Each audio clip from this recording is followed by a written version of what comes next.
నమస్కారం city cable CPC news కు స్వాగతం. ముందుగా ముఖ్యాంశాలు. ఏపీజీబీ ప్రధాన కార్యాలయాన్ని అమరావతికి తరలిస్తూ జారీ చేసిన గెజెట్ నోటిఫికేషన్ ఉపసంహరించుకోకుంటే ఆందోళన ఉధృతం. నిరసన కార్యక్రమంలో ఆర్సీపీ రాష్ట్ర కార్యదర్శి రవిశంకర్ రెడ్డి హెచ్చరిక.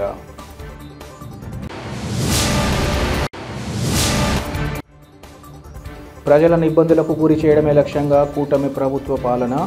రాష్ట్ర ప్రభుత్వ తీరుపై వైసీపీ జిల్లా అధ్యక్షుడు రవీంద్రనాథ్ రెడ్డి ఆగ్రహం. అంగరంగ వైభవంగా కొనసాగుతున్న కోదండ రామాలయ వార్షిక బ్రహ్మోత్సవాలు. 5వ రోజు మోహిని అలంకారంలో భక్తులను కటాక్షించిన స్వామివారు.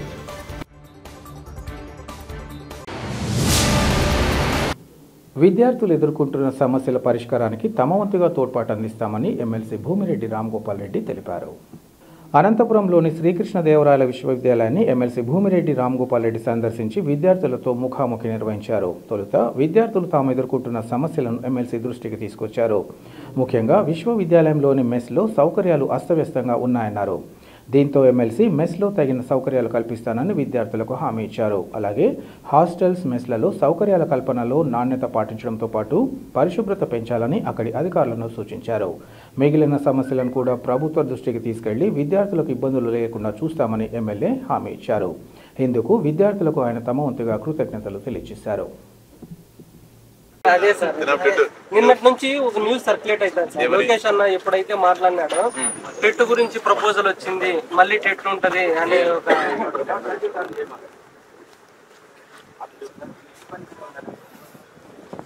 మనకు జూన్ 12 కల్లా అపాయింట్మెంట్ అవుతుంది మొత్తం అందరూ. ఇప్పుడు అకాడమిక్ స్టార్ట్ అయ్యే కొద్దీ కొత్త ఉద్యోగస్తులంతా చేస్తారు ఎగ్జామ్. అవునవునవును సార్. అంటే మళ్ళీ టైం తక్కువ ఇచ్చినా మళ్ళీ కొంతమంది టైం కావాలంటారు. మళ్ళీ ఎస్కే యూనివర్సిటీలు ఉంటాయి సార్, అందరూ అడుగుతా అంటే ఒకసారి. ఓకే సరే అది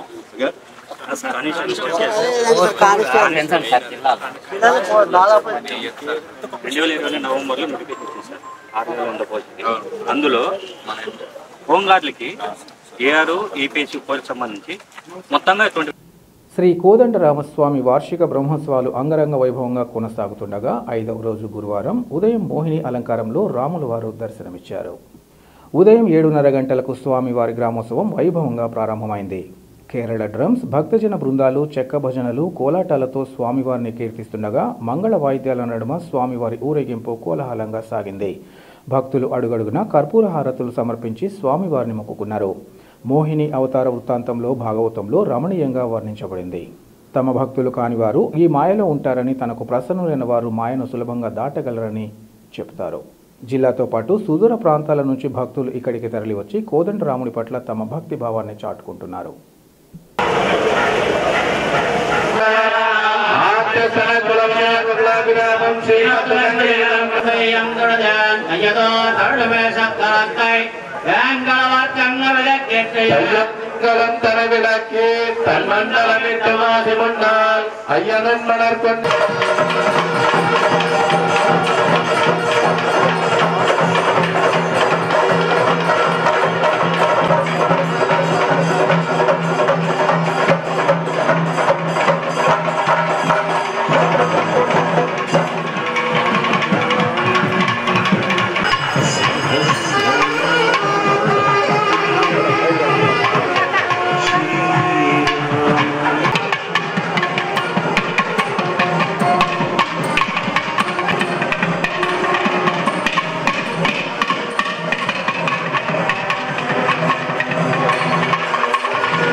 రాష్ట్రంలో కూటమి ప్రభుత్వం అధికారంలోకి వచ్చాక ప్రతిరోజు ఏదో ఒక ఛార్జీలను పెంచుతూ ప్రజలను ఇబ్బందులకు గురి చేయడమే లక్ష్యంగా పెట్టుకుని పాలన కొనసాగిస్తోందని వైసీపీ జిల్లా అధ్యక్షులు రవీంద్రనాథ్ రెడ్డి తెలిపారు.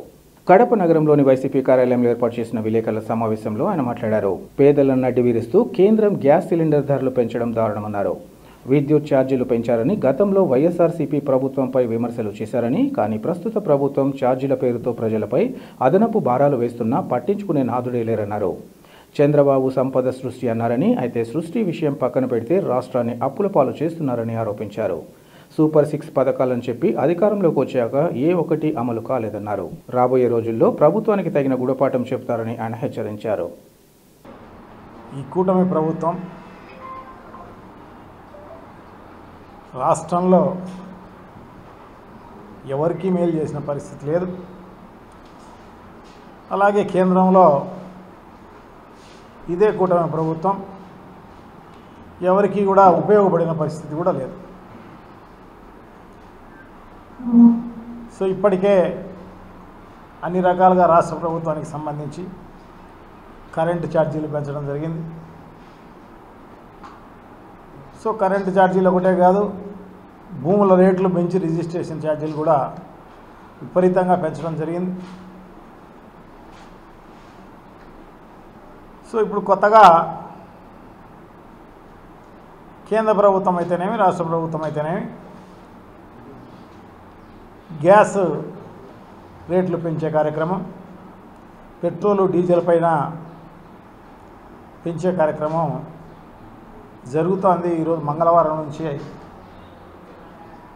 అమల్లోకి వస్తుంది అని చెప్పేసి చెప్పడం జరుగుతుంది. ఉజ్వల పథకంలో తీసుకునే వాళ్ళకు కూడా 50 రూపాయల గ్యాస్ పెంచే కార్యక్రమం జరుగుతుంది. ముందుగానే ఆ గ్యాస్ సిలిండరు విపరీతంగా రేట్లు ఉన్నాయి, ఎవరు వాడే పరిస్థితులు కూడా లేని పరిస్థితి. సో అటువంటిది ఇప్పుడు మళ్ళీ రేట్లు పెంచడం, దాని తర్వాత ఉజ్వల రేట్లు కూడా పెంచడంతో బీదవారు బతికే పరిస్థితే లేదు. వాళ్ళు మళ్ళీ కట్టెలపైకి పోయే పరిస్థితికి వచ్చే పరిస్థితి ఉంది. నిత్యావసర సరుకులు అందుబాటులో లేవు. ఇప్పుడు మళ్ళీ గ్యాస్ కానీ డీజిల్ కానీ పెట్రోల్ కానీ పెరగడంతో ట్రాన్స్పోర్ట్ ఛార్జెస్ కూడా పెరిగి ఇంకొంచెం పెరిగే కార్యక్రమం జరుగుతుంది. సో చాలా దారుణం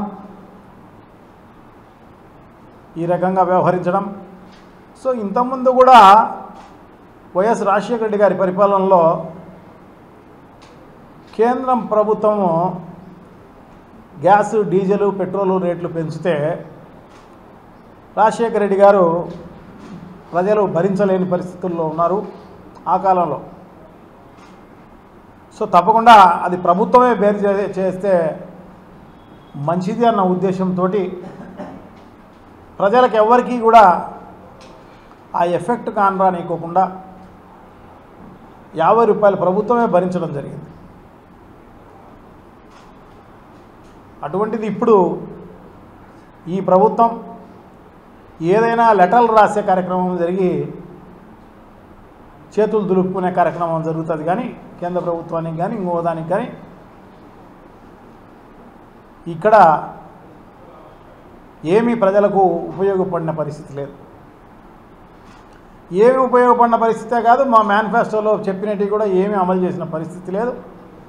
మొత్తానికి 1,64,000 కోట్లు మాత్రం అప్పు చేయడం జరిగింది ఈ ప్రభుత్వం.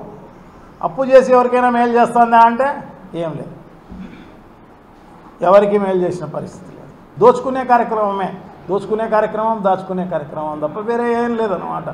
వీళ్ళేదో ప్రజలకు మేలు చేయాలనో లేకపోతే ఈ రాష్ట్రానికి మేలు చేయాలనో తెలుగుదేశం పార్టీ అధికారంలోకి రాలేదు, కానీ ఈ దోచుకునే కార్యక్రమానికే తెరలేపడం జరిగింది. ఒక కమలాపురం నియోజకవర్గమే కాదు, టోటల్ ఆంధ్ర రాష్ట్రంలో ప్రతి ఒక్కరూ అదే కార్యక్రమంలో ఉండే పరిస్థితి ఉంది అని చెప్పి తెలియజేసుకుంటూ వీళ్ళందరికీ కూడా ఖచ్చితంగా బుద్ధి చెప్పే రోజు తొందరలోనే, ఎందుకంటే జంబ్లింగ్ ఎలక్షన్ జరిగినా కూడా ఇంకా ముందు ఎలక్షన్ వచ్చే కార్యక్రమం జరుగుతుంది. సో వీళ్ళందరికీ బుద్ధి చెప్పే కార్యక్రమం తప్పకుండా ఈ ప్రజలు చేస్తారు అని చెప్పేసి భావిస్తూ సెలవు తీసుకుంటున్నాం. థ్యాంక్ యూ, నమస్కారం. రాష్ట్ర మాజీ ముఖ్యమంత్రి వైఎస్ జగన్మోహన్ రెడ్డి పోలీసుల పట్ల చేసిన అనుచిత వ్యాఖ్యలను తీవ్రంగా ఖండిస్తున్నామని జేకే యూత్ వెల్ఫేర్ సొసైటీ వ్యవస్థాపకులు జేకే ఖాదర్ బాషా తెలిపారు. కడప నగరంలోని తన కార్యాలయంలో ఏర్పాటు చేసిన విలేకరుల సమావేశంలో ఆయన మాట్లాడారు. అనంతపురం జిల్లా రాప్తాడులో మాజీ సీఎం వైఎస్ జగన్ వ్యాఖ్యలు చాలా దుర్మార్గమన్నారు. పోలీసులను బట్టలు ఉడదీసి నిలబెడతామంటూ వ్యాఖ్యానించడం దారుణమన్నారు. ప్రజలతో పాటు రాజకీయ నాయకులకు పోలీసులు రక్షణ కల్పిస్తూ జీవితానికి భరోసా ఇస్తున్నారన్నారు. వైఎస్ జగన్మోహన్ రెడ్డి ఇలాంటి వ్యాఖ్యలు చేయడం ఇది రెండవసారన్నారు. పోలీసు యూనిఫామ్ ఉక్కు కవచం లాంటిదని, ప్రజల హక్కులను కాపాడేందుకు పోలీసులు పనిచేస్తున్నారన్న విషయాన్ని గ్రహించాలన్నారు. పెట్టడానికి కారణం రాప్తాడులో జరిగిన పోలీసుల మీద అనుచిత వ్యాఖ్యలు చేసిన మన మాజీ ముఖ్యమంత్రి వైఎస్ జగన్మోహన్ రెడ్డి గారు చేసిన వ్యాఖ్యలకు మేము తీవ్రంగా ఖండిస్తున్నాము. ఈ వ్యాఖ్యలు ఎలా ఉన్నాయంటే, పోలీసులను బట్టలు తీసి నిలబెడతాను అని చెప్పడం చాలా శోచకమైన విషయం. ఎందుకంటే పోలీసులు మనకు రక్షణ, భరోసా, పోలీసులు మనకు ఒక కవచం లాంటి వాళ్ళు. అలాంటి వారిపైన మొన్న జరిగిన రాప్తాడులో ఆయన పరామర్శించడానికి పోయినప్పుడు పోలీసులు చేసిన వ్యాఖ్యలను చాలా బాధాకరమైన విషయం. ఎందుకంటే పోలీసులు ఎవరు చూసినా ఎవరు లీడర్ వచ్చినా కానీ పోలీసుల మీద ఇలాంటి అనుచిత వ్యాఖ్యలు చేయడము చాలా దుర్మార్గమైన విషయం. ఎందుకంటే పోలీసులు ఒక్క 5 నిమిషం లేకపోతే మీరు ఎలా ఉంటారో ఊహించగలండి. ఎందుకంటే పోలీసులు మీ ఇంటి కాపలాగా ఉంటారు, పోలీసులు మీకు కవచంలాగా ఉంటారు, పోలీసులు మీకు రక్షణగా ఉంటారు. అలాంటి పోలీసులకు మీరు ఇది రెండవసారి ఇది బట్టలుడు తీసి నిలబెడతామంటే మీకు అంత అహేళనగా ఉందా? పోలీసులు అంటే పోలీసు డ్రెస్సు పైన మీకు అంత చులకగా ఉందా అని నేను మాజీ ముఖ్యమంత్రి వైఎస్ జగన్మోహన్ రెడ్డి నేను ప్రశ్నిస్తున్నాను. దయచేసి ప్రతి దానికి పోలీసులకు ఎందుకు మీరు టార్గెట్ చేస్తున్నారు? పోలీసులు లేకపోతే మీరు ఉండగలరా? గత ప్రభుత్వం మీరు పోలీసులు అంత రక్షణ ఉన్నా కానీ మీరు పరదాలు కట్టుకొని తిరగలేరా? అలాంటి వారు మీరు పోలీసులకు మీరు ఎంత రక్షణ ఇచ్చినా కూడా మీకు వాళ్ళ మీద అనుచిత వ్యాఖ్యలు చేసి బట్టలు ఉడిస్తామంటే పోలీసులలో మహిళా పోలీసులు లేరా? అంటే మీ వ్యాఖ్యలు ఎలా ఉన్నాయంటే పోలీసులు చాలా చిన్న చూపుగా చూస్తున్నారు మీరు. దయచేసి ఏ రాజకీయ నాయకుడు అయినా కానీ పోలీసుల మీద అనుచిత వ్యాఖ్యలు చేస్తే వాళ్ళకి నాన్ బెయిలబుల్ కేసు దర్జు చేసి వాళ్ళకి కటకటాలుగా పంపించాలని మా డిమాండ్. ఎందుకంటే పోలీసులు మన రాష్ట్రంలో కాదు దేశానికి ఈ వ్యాఖ్యలు సిగ్గుచేటు. ఎవరైనా పోలీసే, వాళ్లకు మానవత్వం ఉండదా? వాళ్లకు సరైన గౌరవం ఉండదా? అంతగా మీరు మాట్లాడతారే? మొన్న కూడా ఒకసారి అట్టే మాట్లాడు, నిన్న రాప్తాడులో కూడా అలాగే మాట్లాడతారు. జగన్మోహన్ రెడ్డి గారు గత ప్రభుత్వంలో ఇదే పోలీసు మీరు ఎంత మెచ్చుకున్నారు, ఎంతమందికి మీరు పథకాలు ఇచ్చినారు, పోలీసు నెంబర్ 1 రాష్ట్రంలో లా అండ్ ఆర్డర్ బాగుంది అన్నారు. ఇప్పుడు ఇదే పోలీసులను మీకు పవర్ తగ్గినప్పుడు మీరు మాజీ అయినప్పుడు ఇదే పోలీసులను మీరు గుడ్డలు తీసి నిలబెడతామంటే ఎంతవరకు సమంజమని మీకు సూటిగా ప్రశ్నిస్తున్నాం మేము. దయచేసి ఏ రాజకీయ నాయకుడికైనా కానీ నేను హైకోర్టు జడ్జి గారిని, జిల్లా కోర్టు జడ్జి గారిని నేను ఒకటే విన్నవించుకుంటున్నాను. ఎవరైతే పోలీసుల దుస్తులకు అలాగే కోర్టు దుస్తులకు లాయర్లకు ఎవరైనా దుష్పలాడితే సోషల్ మీడియాలో కానీ మామూలులో కానీ అలాగే పోలీసులకు కానీ వాళ్ళ దుస్తులపైన కానీ వాళ్ళకి ఎవరైనా దోషిస్తే నాన్ బెయిలబుల్ కేసు దర్జు చేసి వాళ్లకు కటకటాలకు వేయాలని. వాడు ఎంత పెద్ద లీడర్ అయినా కానీ, వాడు ఎంత పెద్ద నాయకుడైనా కానీ, వాడు ఎంత పెద్ద మాజీ అయినా కానీ వాళ్లకు మీరు కటకటాలకు పంపిస్తేనే పోలీసులకు న్యాయం జరుగుతుంది. ఇలాంటి వ్యాఖ్యలు మరలా ఎవరైనా చేస్తే తక్షణమే వాళ్ళకి జైలుకు పంపాలని కోరుకుంటున్నాను. కేంద్ర ప్రభుత్వం రాయలసీమలోని ఏపీజీబీ ప్రధాన కార్యాలయాన్ని అమరావతికి తరలిస్తూ ఏప్రిల్ 7వ తేదీన గెజిట్ నోటిఫికేషన్ విడుదల చేయడం దుర్మార్గమని రాయలసీమ కమ్యూనిస్టు పార్టీ రాష్ట్ర కార్యదర్శి రవిశంకర్ రెడ్డి ఆగ్రహం వ్యక్తం చేశారు. ఈ క్రమంలో మరియాపురంలోని ఏపీజీబీ ప్రధాన కార్యాలయం ఎదుట ఆర్సీపీ ఆధ్వర్యంలో అన్ని అమరావతికైనా ఏపీజీబీ ప్రధాన కార్యాలయం కడపలోనే కొనసాగించాలి, ఇది రాయలసీమ హక్కు, మన ప్రాంతం కోసం నిలబడదాం అనే నినాదాలతో రూపొందించిన పోస్టర్లను రవిశంకర్ రెడ్డి ఆవిష్కరించారు. అనంతరం ఆయన మాట్లాడుతూ ఇది కేంద్ర ప్రభుత్వం బాధ్యతారాహిత్యమైన నిర్ణయమన్నారు. ఆంధ్ర ప్రగతి గ్రామీణ బ్యాంక్ అన్ని అంశాలలో తన ప్రత్యేకత చాటుకుంటూ అన్ని వర్గాలను ఆదుకుంటూ గ్రామీణ బ్యాంకుల్లో అగ్రగామిగా కొనసాగుతుందన్నారు. ముఖ్యంగా రైతులు, చిన్న వ్యాపారులకు సులభంగా రుణాలను మంజూరు సౌకర్యాన్ని ఈ బ్యాంకు కల్పించిందన్నారు. సామాన్య ప్రజల ఆదరాభిమానాలు చూరగున్న బ్యాంకుగా ఏపీజీబీ గుర్తింపు పొందిందన్నారు. ప్రధాన కార్యాలయాన్ని కడపలోనే ఉంచాలని, లేని పక్షంలో రానున్న కాలంలో అందరినీ కలుపుకొని పెద్ద ఎత్తున ఆందోళన చేపట్టాల్సి వస్తుందని ఆయన హెచ్చరించారు.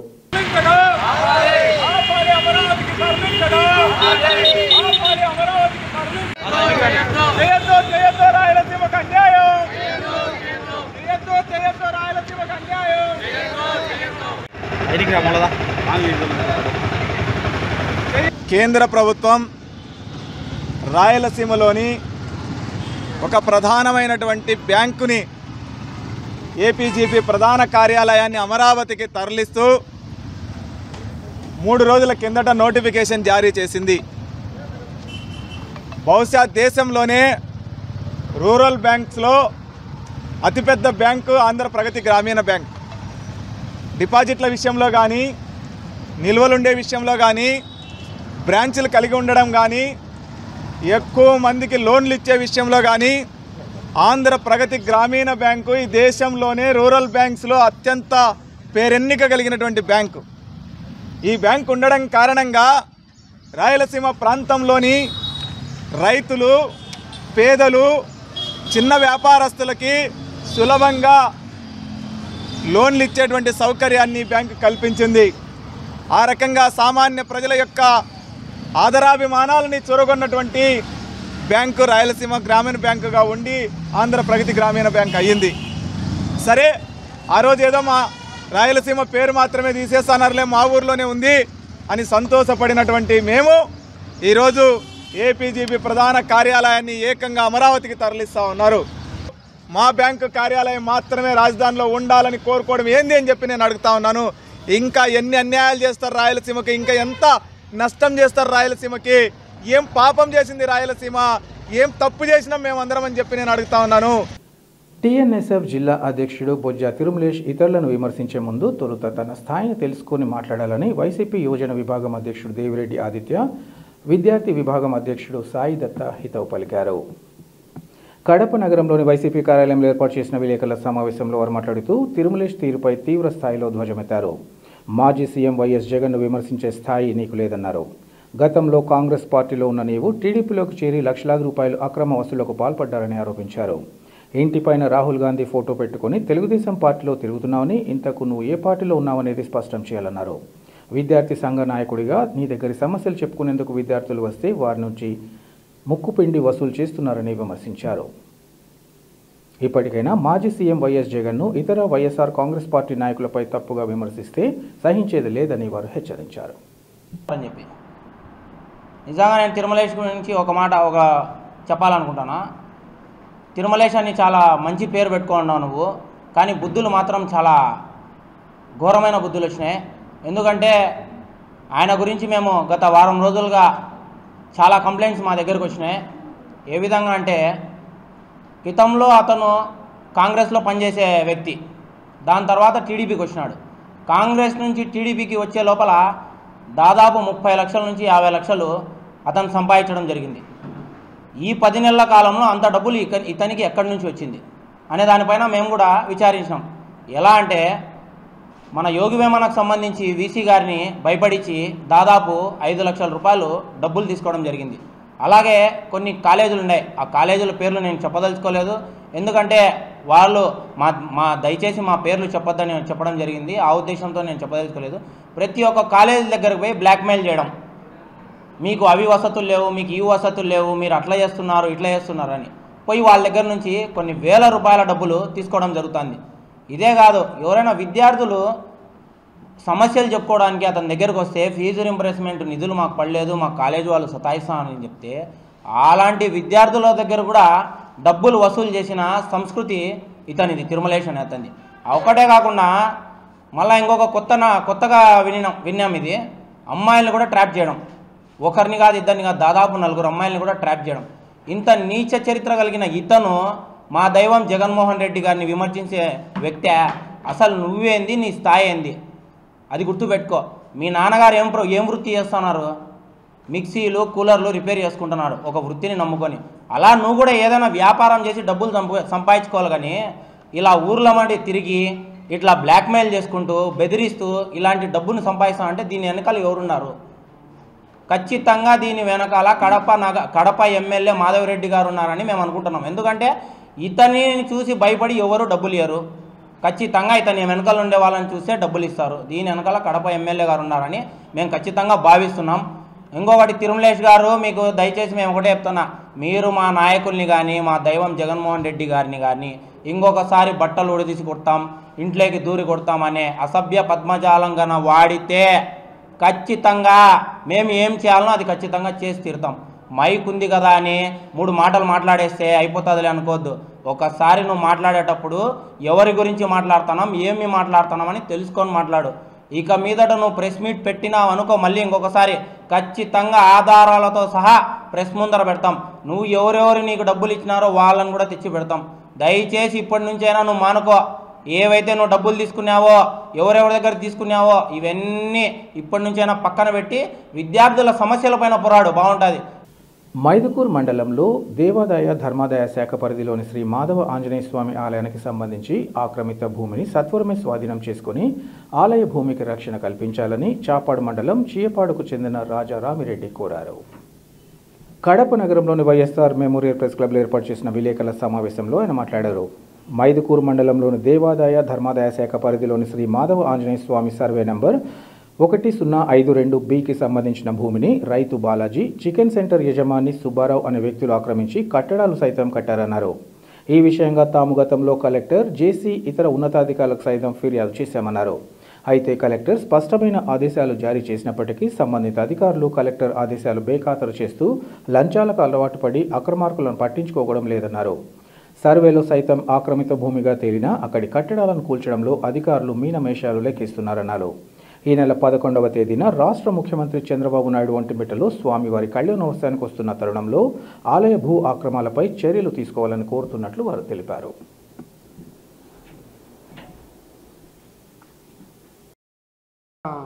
నమస్కారం అండి, నా పేరు రాజారామరెడ్డి, మైదుకూరు నియోజకవర్గము, చాపాడ మండలము. మైదుకూరు టౌన్లో మాధవ ఆంజనేయ స్వామి మాన్యము 4.5 ఎకరా 1052 A-B-C అనే సర్వే నెంబర్లలో 4 ఎకరాల 46 సెంట్లు అన్యాక్రాంతం భూ కబ్జాకు గురైంది దేవుని మాన్యము. దీని మీద పునాదులు వేసినప్పటి నుంచి, పిల్లలు వేసినప్పటి నుంచి కంప్లైంట్ జేసీ గారికి ఇచ్చాము, కలెక్టర్ గారికి ఇచ్చాము, పలుమార్లు ఎండోమెంట్ కమిషనర్ గారు విజయవాడలో వచ్చాము. ముఖ్యమంత్రి గారి సూచన మేరకు ఆ టీడీపీ కార్యాలయం మంగళగిరిలో మేము మన జిల్లా మంత్రి మండిపల్లి రామప్రసాద్ రెడ్డి గారి చేతికే ఫిర్యాదు చేశాము. పీజీఆర్ఎస్లో ఎన్నిసార్లు ఇస్తున్నాము. నిన్న కూడా 4 రోజుల క్రితం సోమవారం కూడా ఇచ్చాము. ఈ ఏసీ గారు ప్లస్ ఆ ఈఓ గారు లంచాలు తింటూ ఆ కలెక్టర్ గారు డైరెక్ట్గా పగలగొట్టమని చెప్పి డెమాలిష్ చేయమన్నారు. మీ ఆస్తులు ఎవరయ్యా, మీరు కాపాడుకోవాలి, బయట వాళ్ళు కాపాడతారని చెప్పినా కానీ కలెక్టర్ మాట్లాడు కూడా పెద్దచెవిని పెట్టుకుని నోటీసులు సర్వ్ అయిపోయినాయి. వాళ్ళకి సమాధానాలు ఇచ్చినారు. పగలగొట్టకుండా కాలయాపన చేస్తా డబ్బులు డిమాండ్ చేసుకుంటూ టైం పాస్ చేస్తున్నారు. ఎందుకంటే ఇది నేను టీడీపీ కార్యకర్తనే, ఎందుకంటే బయట ఏదో వైసీపీ సంబంధం లేదు. ఇది దేవుని మాన్యము అన్యాక్రాంతం అవుతా ఉంటే ఇది కూటమి ప్రభుత్వమా లేకపోతే మాధవరాయ స్వామి భూములకు గూటమా? సీఎం గారు మీరు రేపు ఒంటిమిట్ట వస్తున్నారు, దయచేసి దీని మీద చర్యలు తీసుకొని ఆ మాధవరాయ స్వామి ఆస్తులు కాపాడండి. అది ఎవరంటే కమ్మవారు, కాపువారు ఎగమేస్తున్నారు. సీఎం గారు మీ కింది అధికారులు తమాషా చూస్తున్నారు. దయచేసి వైసీపీ అని కాదుగా, అన్యాక్రాంతమైన దేవస్థాన భూములను కాపాడడానికి ఒక టీడీపీ కార్యకర్తగా నేను దీనికి సంకల్పించాను. దీనికి సపోర్టుగా ఆ పుట్టా సుధాకర్ యాదవ్ గారు కూడా వాళ్ళకు ఒత్తాస పలుకుతున్నాడంట. ఏమన్నా ఉంటే ఆయన ఆస్తులు పంచిమ్మని చెప్పండి, దేవస్థానం భూములు ఆక్రమించిన వాళ్ళకు ఇట్లాంటి వాళ్ళకు ఎమ్మెల్యే గారు నిన్నగాక మొన్న వచ్చారు, మీరు ఎమ్మెల్యే అయ్యారు, మేము పార్టీ పుట్టినప్పటి నుంచి కార్యకర్తలం, జెండాలు మోసి ఎన్నో గండాలు అనుభవించినాం, ఎన్నో ఇబ్బందులు పడుతున్నాం. దేవుని వాడిని ఆక్రమించినట్ట మీరు ఎందుకు చర్యలు తీసుకోరండి? మళ్ళీ వాళ్ళకు ఒత్తాస పలకడం ఏంటి? కాబట్టి దయచేసి ఇది కూటమి ప్రభుత్వం మాధవరాయ స్వామికి గూఢమా, కాబట్టి సీఎం గారు చర్యలు తీసుకురాలని కోరుతున్నాను. మహిళలు అందరూ తలా ఇంత ఏది రెవెన్యూ డిపార్ట్మెంట్ రిజిస్టర్ ఆఫీసులో దొంగ రిజిస్టర్లు చేయించుకొని ఇది సెల్లవనినా కానీ మాదేం చెప్పి వాళ్ళు మాట్లాడుతున్నారు. ఎలా జరుగుతాయి? ఆల్రెడీ నిన్న తిరుపతి నుంచి వచ్చి సర్వే చేశారు, స్పెషల్ కలెక్టర్ వచ్చి సర్వేదారు సర్వే చేసింది ఎండోమెంట్ భూమి అని ఎంఆర్ఓ గారు ఇచ్చారు, సర్వే వాళ్ళు కూడా ఇచ్చారు. తర్వాతే దీని మీద చర్యలకు నేను కర్నూలుకి వెళ్ళి డిప్యూటీ కమిషనర్ గారికి ఇచ్చాను, కమిషనర్ గారికి కంప్లైంట్ చేశాను, స్వయంగా మండిపల్లి మన రాంప్రసాద్ రెడ్డి గారికి కూడా స్వహస్తాలకు ఇచ్చాను నేను అక్కడ మంగళగిరి టీడీపీ కార్యాలయంలో. కానీ ఇదేదో ఇతర పార్టీ వాళ్ళు వచ్చి ఆపాదించుతారని అనుకోవద్దు. మనము బాధ్యతగా ఉండాలి. ఫస్ట్ బాధ్యతగా ఉన్న తర్వాత ఎదుటోని ఎదుర్కొనవచ్చు. మనమే తప్పులు చేసుకుంటా పోతే లాభం లేదండి. మనం గట్టిగా ఉన్నప్పుడు ఎవరైనా దిగుదుడిపి చేయొచ్చు, అంతేగాని మనం తప్పిదాలు చేసుకుంటూ దాన్ని మనం మూసిపెట్టుకుంటే తప్పు. కాబట్టి మా ఎమ్మెల్యే గారికి ఇంతటితో అయినా ఈ స్థలం జోలికి రాకుండా ఉంటారని మేము ఆశిస్తున్నాం. వైసీపీ నేతలు తన పట్ల చేసిన నిరాధార ఆరోపణలు నిరూపిస్తే శాశ్వతంగా తాను రాజకీయాల నుంచి తప్పుకుంటానని టీఎన్ఎస్ఎఫ్ అధ్యక్షుడు బొజ్జా తిరుమలేష్ పేర్కొన్నారు. కడప నగరంలోని వైఎస్ఆర్ మెమోరియల్ ప్రెస్ క్లబ్లో ఏర్పాటు చేసిన విలేకరుల సమావేశంలో ఆయన మాట్లాడారు. వైసీపీ యువజన విభాగం అధ్యక్షుడు, విద్యార్థి విభాగం అధ్యక్షులు తన పట్ల చేసిన ఆరోపణలను తీవ్రంగా ఖండిస్తున్నామన్నారు. అసలు వైసీపీ నేతల తీరును చూస్తుంటే ఆకలితో అలమటిస్తున్నారన్న విషయం స్పష్టంగా తెలుస్తోందన్నారు. తాను వైఎస్ జగన్తో పాటు వైసీపీని ఇప్పుడు కొత్తగా విమర్శించలేదని, వైఎస్ జగన్ సీఎంగా ఉన్నప్పుడు కూడా ప్రజా వ్యతిరేక విధానాలపై విమర్శించినట్లు తెలిపారు.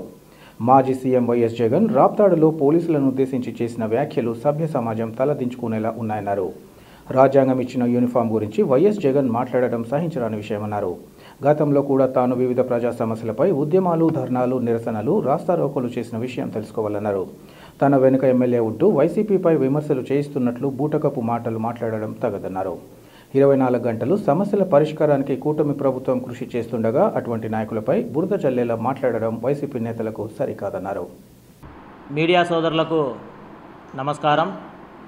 ఈరోజు వైఎస్ఆర్ పార్టీకి సంబంధించినటువంటి యువజన విభాగం నాయకుడు, అదేవిధంగా విద్యార్థి విభాగం నాయకులు ప్రెస్ మీట్ పెట్టారు. అంటే వారి ప్రెస్ మీట్ చూస్తే ఆకలితో అల్మటిస్తూ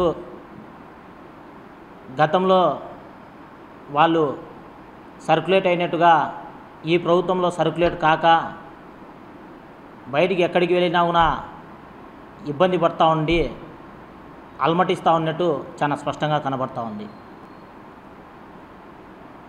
ఒక బాధ్యతాయుతమైనటువంటి పౌరుడిగా రాష్ట్రంలో ఉన్నటువంటి పోలీసులను మాజీ ముఖ్యమంత్రి అయినటువంటి వైఎస్ జగన్మోహన్ రెడ్డి, ప్రస్తుతం పులివెందుల ఎమ్మెల్యే, మొన్నటి దినంన రాప్తాడులో ఇష్టానుసారంగా పోలీసులని మాట్లాడుతూ పోలీసులని బట్టలు ఉడదీసి నిలబెడతామనే వ్యాఖ్యలు చేయడం అనేది సభ్య సమాజానికి ఈరోజు తల దించుకునే విధంగా ఆ వ్యాఖ్యలు కనబడ్డాయి. ఎందుకంటే మన రాజ్యాంగం ఇచ్చినటువంటి యొక్క పోలీస్ యూనిఫామ్ని బట్టలు ఊడదీసేసి నిలబెడతాననే మాట మాట్లాడడం అనేది కూడా ప్రతి ఒక్క పౌరుడిగా ఖండించాల్సిన బాధ్యత ప్రతి ఒక్కరి మీద ఉంది. జగన్మోహన్ రెడ్డి గారిని ఇదొక్కరు ఈ రోజు నిన్ననో నేను మొన్ననో ఈ 8 నెలల కాలంలోనే కాదు సార్ నేను విమర్శించింది. ఆ వైసీపీ యువజన విభాగం అధ్యక్షుడికి, విద్యార్థి విభాగం అధ్యక్షుడికి చెప్తా ఉన్నాను. నా గురించి గతంలో కనుక్కోండి. మీరు అంటున్నారు కాంగ్రెస్ పార్టీలో ఉన్నారని. జగన్మోహన్ రెడ్డి గారు ముఖ్యమంత్రిగా ఉన్నప్పుడు కూడా నేను ప్రశ్నించాను. జగన్మోహన్ రెడ్డి గారు ముఖ్యమంత్రి ఉన్నప్పుడు కూడా నేను ఉద్యమాలు చేసినాను, నిరసన ర్యాలీలు చేసినాను, ధర్నాలు చేసినాను, రాస్తారోకాలు చేసినాను. ఏదో ఈరోజు కొత్తగా చేస్తాను, కొత్తగా మాట్లాడుతాను, అతని వెనకల మాధవిరెడ్డి గారి హస్తం ఉంది, మాధవిరెడ్డి గారి దగ్గరుండి చేపిస్తాననేసి బూటకప్ మాటలు మాట్లాడడం అనేది చాలా దారుణం. ఎందుకంటే ఈరోజు ప్రజాక్షేత్రంలో ప్రజల మన్నులను పొంది అల్లు పెరగకుండా 24 గంటలు ప్రజా సమస్యల ధ్యేయంగా పనిచేస్తూ ప్రతి ఒక్క ప్రజలకు అండగా నిలుస్తుంది ఈ యొక్క కూటమి ప్రభుత్వం, తెలుగుదేశం పార్టీ. అటువంటి నాయకులపైన బురద జల్లేలాగా మాట్లాడడం అనేది చాలా దారుణం. నాపైన వ్యక్తిగత విమర్శలు చేశారు. వసూళ్లకు పాల్పడతాడు, దందాలు చేస్తాడు, అవి రకరకాలుగా మాట్లాడినారు. మీకు ఈ సూటిగా ఒకటే సవాల్ విసురుతా ఉన్నాను. ఎక్కడైనా సరే నేను పార్టీ పేరు చెప్పు కానీ, ఎమ్మెల్యే గారి పేరు చెప్పు కానీ, నా టీఎన్ఎస్ఎఫ్ జిల్లా అధ్యక్షుడి పేరు చెప్పి కానీ ఎవరి దగ్గరైనా వసూలు చేసినా, బ్లాక్మెయిల్ చేసినా, ఏదన్నా ఇది చేసినా ఒక్క ఆధారం మీ దగ్గర ఉన్నా చూపియండి. రాజకీయాల నుంచే నేను పక్క తప్పుకుంటాను. గ్రామీణ ప్రాంత ప్రజల ఆరోగ్యంపై వైద్య శాఖ అధికారులు అలసత్వం చూసుకోకుండా సకాలంలో వైద్య సేవలు అందించాలని బీజేపీ జిల్లా ప్రధాన కార్యదర్శి గాలి హరిప్రసాద్ కోరారు. బీజేపీ దేశవ్యాప్తంగా నిర్వహిస్తున్న గావ్ చెలో అభియాన్లో భాగంగా పామలూరు గ్రామంలో ఉన్న విలేజ్ హెల్త్ సెంటర్ను ఆయన పరిశీలించి స్థానికులతో ఏర్పాటు చేసిన సమావేశంలో మాట్లాడారు. దేశ ప్రధాని నరేంద్ర మోదీ సబ్కా సాథ్ సబ్కా వికాస్ అంటూ దేశ సంక్షేమం కోసం అనేక పథకాలను ప్రవేశపెట్టారన్నారు. అంత్యోదయ సిద్ధాంతం అంటే సమాజంలోని చిట్ట చివరి వ్యక్తి వరకు ప్రభుత్వ సంక్షేమ పథకాలు అందించడమే ధ్యేయంగా మోదీ పనిచేస్తున్నారని కొనియాడారు. గ్రామాల అభివృద్ధి కోసం కేంద్ర ప్రభుత్వం 90% నిధులు సర్పంచుల ఖాతాలో వేయడం జరుగుతుందని తెలిపారు. డబుల్ ఇంజన్ సర్కార్తో ఆంధ్రప్రదేశ్ అభివృద్ధి పరుగులు పెడుతోందని అన్నారు. కేంద్ర రాష్ట్ర ప్రభుత్వాలు ఇస్తున్న సంక్షేమ పథకాలను అర్హులైన ప్రతి ఒక్కరూ లబ్ధి పొందాలని ఆయన సూచించారు. బల్బులు కావచ్చు, మన గ్రామానికి ఆనుకున్నటువంటి శ్మశాన వాటికల కాంపౌండ్ వాల్స్ కావచ్చు, ఇవన్నీ కూడా కేంద్ర ప్రభుత్వం నిధులతోనే ఇది గ్రామాల అభివృద్ధి సాధ్యమవుతుంది. అదేవిధంగా రేషన్ కరోనా 2020లో కరోనా వచ్చినప్పటి నుంచి నేటి వరకు నిర్విఘ్నంగా ప్రతి నెల ఉచితంగా పేదలకు బియ్యం పంపిణీ కార్యక్రమం జరుగుతూ ఉంది. కరోనా సమయంలో ప్రపంచ దేశాల్లో ఉన్నటువంటి 100 దేశాలకు మన దేశం నుంచి కరోనా వ్యాక్సిన్ పంపించడం జరిగింది. అలాగే రైతులు తమ పెట్టుబడి సాయం కింద వారు పంట పండించేందుకు వీలుగా ఉండాలి, కొంతమేర మనం సాయం చేస్తే వాళ్ళు సామాజికంగా లబ్ధి పొందుతారనేటువంటి ఉద్దేశంతో కిసాన్ సమ్మాన్ నిధి ద్వారా నేరుగా వారికి 6,000 రూపాయలు మనం పెట్టుబడి సాయం అందించడం జరుగుతుంది. అలాగే ఆడబిడ్డలను వారి యొక్క రక్షణను దృష్టి పెట్టుకుని బేటీ బచావో బేటీ పడావో, సుకన్య సమృద్ధి యోజన లాంటి అనేక సంక్షేమ పథకాలు ఇవాళ మనం ఈ యొక్క అనేక సంక్షేమ పథకాలు లబ్ధి పొందుతూ ఇవాళ ఈ దేశంలో ఉన్నటువంటి భారతీయ జనతా పార్టీకి మనందరం కూడా మద్దతుగా ఉండాలని చెప్పి నేను ఈ సందర్భంగా కోరుకుంటూ ఈ యొక్క భారతీయ జనతా పార్టీ దేశవ్యాప్తంగా గావ్ చలో అభియాన్ అనేటువంటి కార్యక్రమంతో నేను ఇవాళ ఈ ఊరికి వచ్చి ఈ ఊర్లో ఉన్నటువంటి వీరందరితో కూడా మాట్లాడుతూ కేంద్ర ప్రభుత్వం కావచ్చు, రాష్ట్ర ప్రభుత్వం కావచ్చు అందించేటువంటి సంక్షేమ పథకాలు అన్ని కూడా మనకు అందుతున్నాయా లేదా అనేటువంటి వివరాలు కనుక్కునేదానికి నేను ఇక్కడికి రావడం జరిగింది. అలాగే ఆ కార్యక్రమం భాగంగా మా సీనియర్ కార్యకర్త దేవిరెడ్డి శివశంకర్ రెడ్డి గారిని నేను ఇవాళ సన్మానించడం జరిగింది. వార్తలు ముగించే ముందు ముఖ్యాంశాలు మరోసారి. ఏపీజీబీ ప్రధాన కార్యాలయాన్ని అమరావతికి తరలిస్తూ జారీ చేసిన గెజెట్ నోటిఫికేషన్ ఉపసంహరించుకోకుంటే ఆందోళన ఉధృతం. నిరసన కార్యక్రమంలో ఆర్సీపీ రాష్ట్ర కార్యదర్శి రవిశంకర్ రెడ్డి హెచ్చరిక.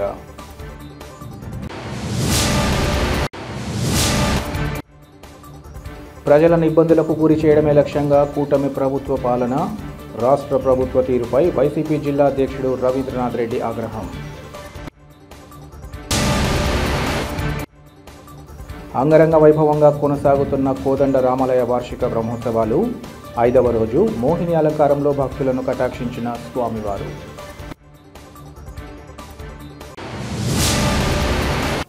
సిటీ కేబుల్ సిపిసి న్యూస్ ఇంతటితో సమాప్తం. నమస్కారం.